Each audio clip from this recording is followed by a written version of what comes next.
On a very different note here at the Tuscan Urban Farmstead, I thought I might stop and have myself a tea. And this is, you guessed it, the bamboo leaves that I dried the other week. Here's some. Here's in the bag. Put those in the bag. So what I did here is I cut some up, not too many, just a few, which I will be using like for immediate use this next week. I've already warmed up the cup, and here we're going to be pouring in some boiling hot water here. Just keep pouring until it fills up. There you go. So that's full now. And we'll just, oops, let's see. Yes, it is pretty full. Oops, there you go. I made a mess. I knew I would make a mess. Perfect, that's fine. Here, let's just fill that up again. Another little bit. Let that sit there. Put the lid on it, let that sit there, and let me just fetch a towel. Here's the, oops, sorry, as usual, like doing everything from the cell phone is kind of difficult. Anyhow, I just love this tray. I decorated this tray with the decoupage methods. So let me just pick this up and dry it off. That is a candy tin, very cheap candy tin, which I plan on decorating. And also that comes from the thrift store. There's so much stuff you can get at the thrift store for super duper cheap, and really just make your life enjoyable.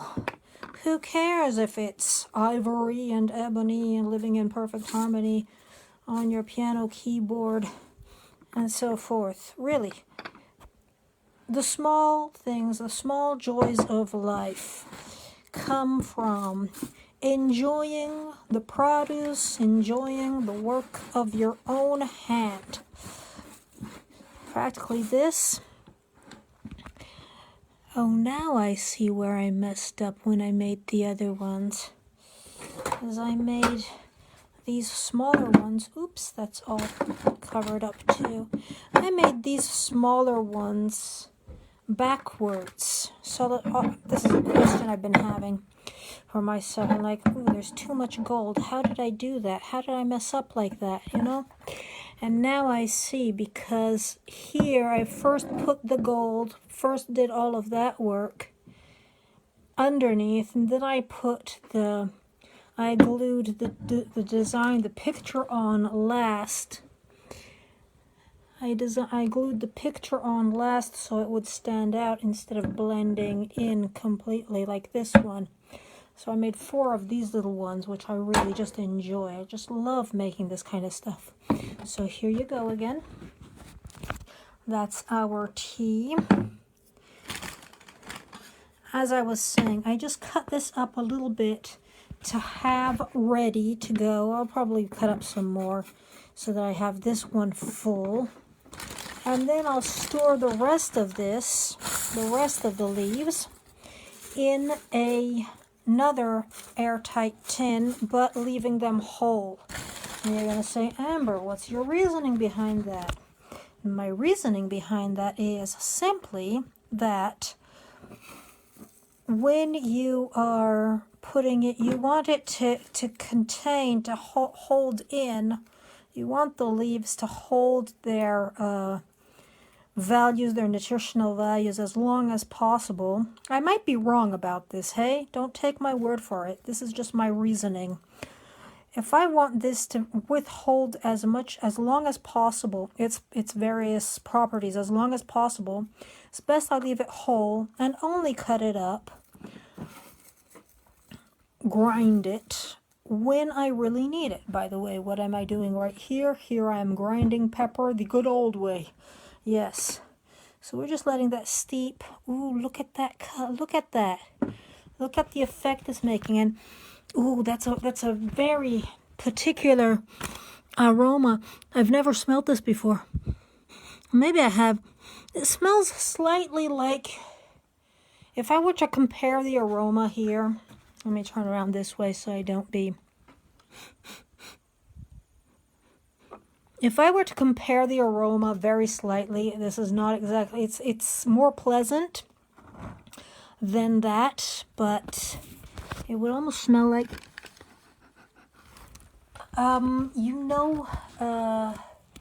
spinach. Fresh spinach when it starts to kind of go soggy, so to speak, which is, by the way, the same color. Why did I not why do I not have a choppy stick or something of the sort available right here? There you go, choppy stick. So here we go. Let's just do that. Ooh, look at that. It's even turning green. This is so cool. So I'm just blabbering away, allowing it a little bit of time. I am very much the impatient kind of person. I will hurry processes, I know. So, but just look at that color. So let's give it a taste.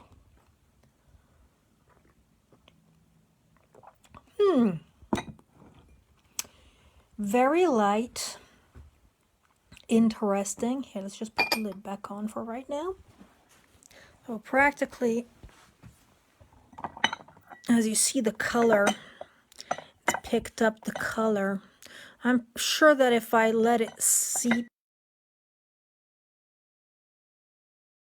is dying on me, people, sorry. I'm pretty sure that if I let it seep a little bit longer, it's going to be even stronger, the taste. And or you can boil it as well. I'll find a few of the recipes that I found on the internet when I first decided to embark in this. And this is my first ever bamboo tea. Keeping it very light. Here, let's just put the lid back on. It is very strong. My first ever bamboo tea. Very light, but I do like the taste. It feels quite refreshing. It's not too much overpowering. And I'll go back and look at this video. Just a second, let me hook up the... There we go. I'm going to definitely experiment some more, and maybe if I remember, I'll be bringing you on to be seeing what it is I'm doing, what that looks like, or make the videos and then post it. That's pretty much what I'm doing with all of these lives. I'm making them way ahead of time, and then I'll be posting them as I go. Anyhow, uploading them to YouTube as I go. Anyhow, this is like so nice to be able to just enjoy.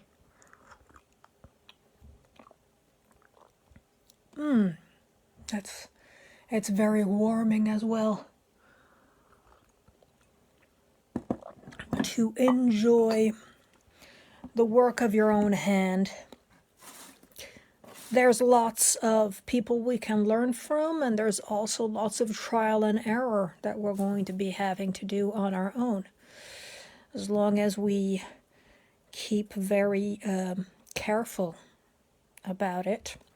Do your trial and error within limits that it won't be too costly, for example. One thing that I read up about the bamboo leaves, raw is a big no-no. They absolutely must be cooked or at least steeped. You can even steep them in cold water. I believe that's the fresh bamboo tea leaves. You can steep them in cold water for like a whole night and then drink the water. Apparently that is very good for you as well. So I did not get fresher leaves in the meanwhile. So I will have to tell you all about that. I will definitely be trying that out myself as well. Try it on your own rhythm, on your own body when you introduce something new into your diet, into your drinks, into anything that goes into your body. Keep a close track of what it is you are eating, when you are eating, how you are eating it, everything you consume. Now I'm testing these for all the properties they have. When you go looking for properties, you also want to be careful of the counter properties, stuff that might harm you. I cannot stress this enough. Raspberry is not okay for every single woman going through her time of the month. It is not okay, yet so many herbalists will push raspberry tinctures and extracts and so forth on everyone. Unless those people have access to your medical history, unless those people have access to your blood work, unless they know how your body is functioning, no one. Do not accept advice, not food advice, not herbal advice, nothing. Don't freak out about it when you are weighing the possibility of taking a certain new substance. You want to make sure that it doesn't clash with your own body type. And I'm not talking blood types and enneagrams and all of these other things that people come up with. I'm talking more, I'm talking maybe more along the lines of whether it's hot or cold based, as in Chinese medicine. Okay? And even there's places you don't want to be going. Some of it really is just like delving over into spiritism. However, I shall shut my mouth now, enjoy my bamboo tea, and pick up with the wool, with my indoors wool industry on the Tuscan Urban Farmstead. And yeah, keep you posted about anything new coming up, and ciao for now.